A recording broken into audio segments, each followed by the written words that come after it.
Well, it is day, and I'm here at the Puerco Pueblo Solstice marker. It is about 7:30, and it's on. I'm here on June 26th, which is at sort of the tail end of the 2-week solstice period. So I'm curious to see what this solstice petroglyph does in the sun. It should still work, but the ray of light that's supposed to hit this may not hit the exact center. But it will still, the calendar still works if the ray of light comes toward this mark during the 2-week period surrounding June 21st, which is the longest day of the year.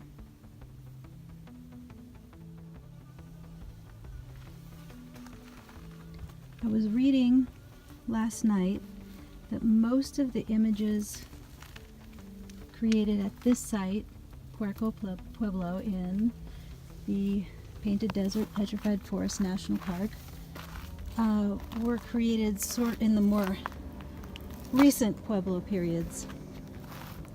When people started to congregate from the hinterlands into larger communities to share resources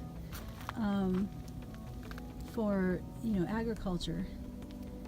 The climate had changed quite a bit, and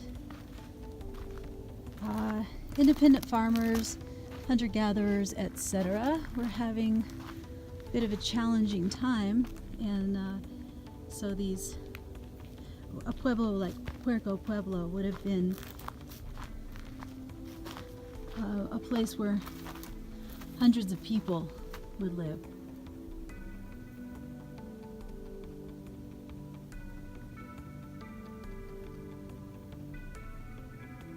And then ultimately, it became unsustainable to live here as well, and people abandoned the site entirely. That Kiva is so small. I'm just thinking, like, the population density must have been really intense at this particular site, because I've seen a billion Kivas, and they're not this small usually. It's a tiny Kiva. I think they were conserving space, because otherwise why have such a tiny Kiva for, such a tiny ceremonial room, high ceremonial room for so many people, unless you just didn't have the space. I don't see the sipapu, the place of emergence. Where is that? That's interesting. I'm not allowed to cross this barrier, so I can't get close enough to look at the floor properly. And look at this teeny tiny little rooms. Little bitty rooms. Gotta pack them in, I guess. Maybe, I don't know, maybe I'm not looking at living spaces. Maybe I'm looking at some other kind of like storage area. Still, these are very small spaces. I've been in pueblos up in cliffs with huge rooms. This has all this expanse of land, and the rooms are tiny.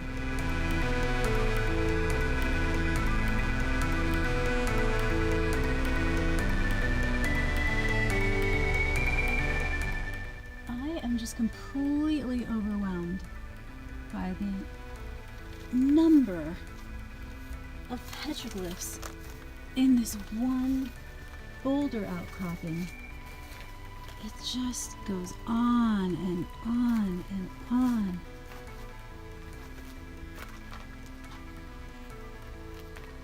Look at that big one there. That's probably about 2.5 feet tall.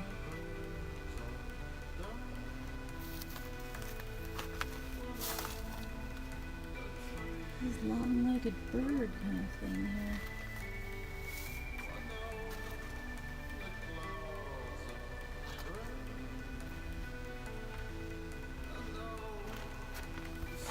I don't even know where to go next. Okay, let's go over here.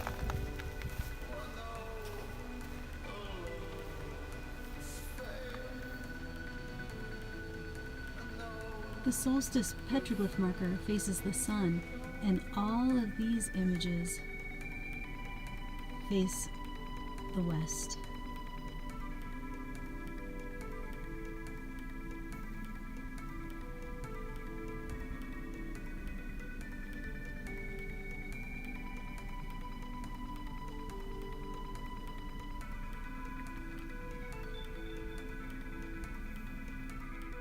So this is the south-facing panel.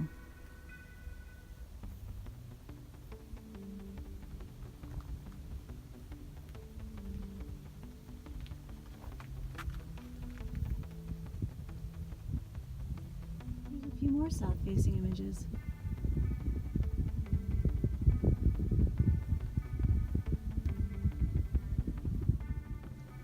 A little panel below that faces the east. Began up there, and this panel's down a little lower.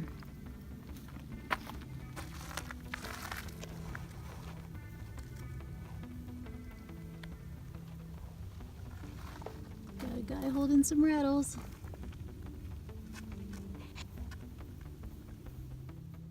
Honestly, I mean, I can't even with this place. There are so many petroglyphs. A lifetime worth of studying symbols is right here at Puerco Pueblo, and we have the entire region that's like this. I mean, look at that.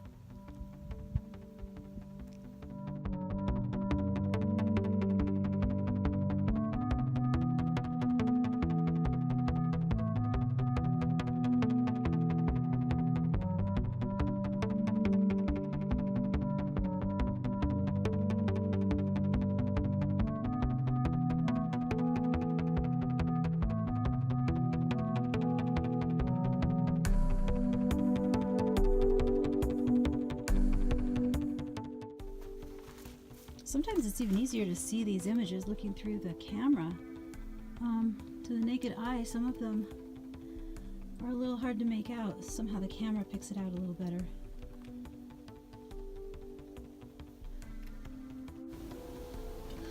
Oh, I love this one.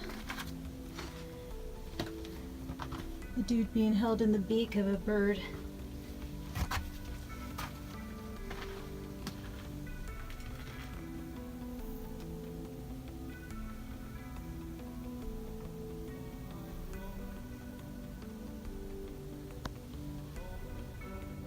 Kind of amazing. It's all around the rim of this little depression right here that looks out over the open desert. You have the Solstice site up there to the left, but all around the perimeter of this circle, this semicircle that's open to the sunrise and the sort of the southwest, no, I'm sorry, the southeast, are these petroglyphs. Where the patina is rich. North-facing rocks, usually you don't get this dark desert varnish because I think it probably has something to do with the lack of intense light exposure. I can see over there on a boulder right at the bottom of that. Right there. The little bottom of that hill, that boulder right there has a bunch of petroglyphs on it too. Look at this wonderful, colorful piece of petrified wood. The wood molecules become replaced with crystal molecules, and it has to do with something about the way the silica kind of percolates down through the cells over time, and crystals form where the wood kind of disappears, and a whole new thing is created cell by cell, though. You know, it doesn't all happen at once, just one crystal here, one crystal there, and pretty soon there's no more wood and it's all crystals. This panel is that boulder that's on the other side, opposite side of the crescent from the solstice marker. And wow, I don't know, I mean, clearly these are petroglyphs, but look at how eroded they are. Let's look close in. They're carvings for sure, but they are really, really old.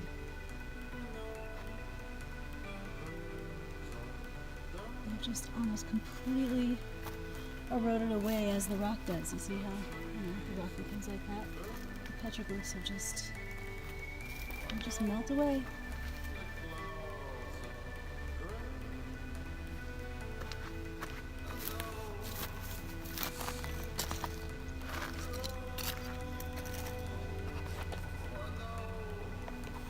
Check this out. This is a shame. These look like building of the road. We had to kind of explode out all of this rock to, create the contours of the park and the roads and everything. So this whole tumble of rocks with heavy patina on them is just kind of a mess now. I'm trying to see if I can spot any images kind of hiding. Oh yeah, see? You can see that. Look at that. This is so cool. Look what the light's doing on top of this rock.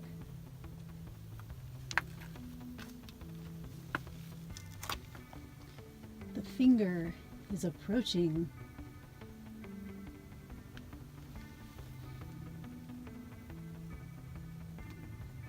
I also wonder if the petroglyphs on this side of the rock tell a little bit of a story, because you see how the light is coming diagonally over the images? I wonder if it tells a story from right to left, starting with whatever's up over here. Little guy holding something curly that goes down into kind of, it's so eroded it could either be a rattle or like a diamond chain, something like that. And then next it'll hit the top of that foot.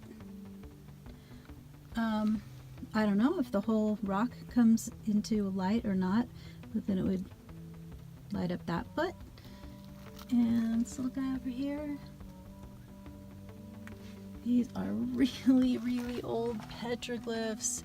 They're so eroded.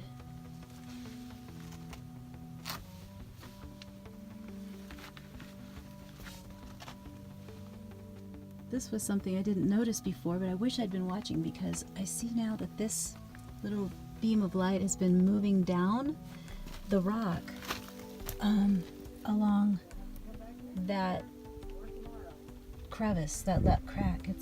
This arrow has been making its way down for the last few minutes, and I think that might be part of the calendar.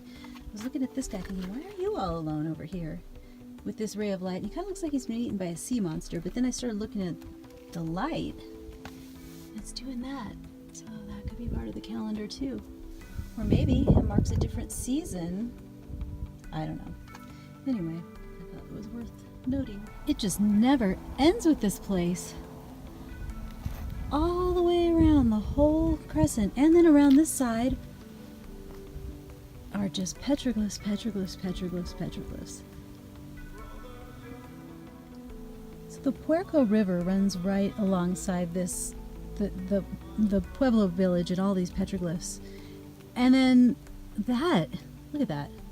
It's just a huge floodplain. I think during certain seasons, there is or was just gobs of water out there. And of course, marshy animals and good things to eat.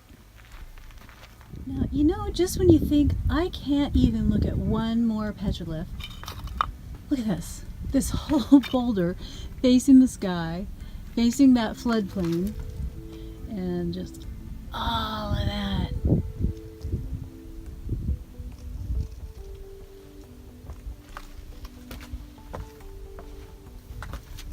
Spirals up there. Oh my gosh, look at this.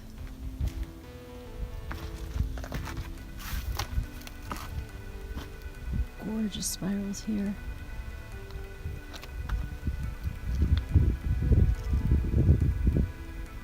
There's a guy touching that spiral. So this little guy touching the spiral is really similar to what was happening over at the Solstice marker. There was a little guy touching the spiral there too.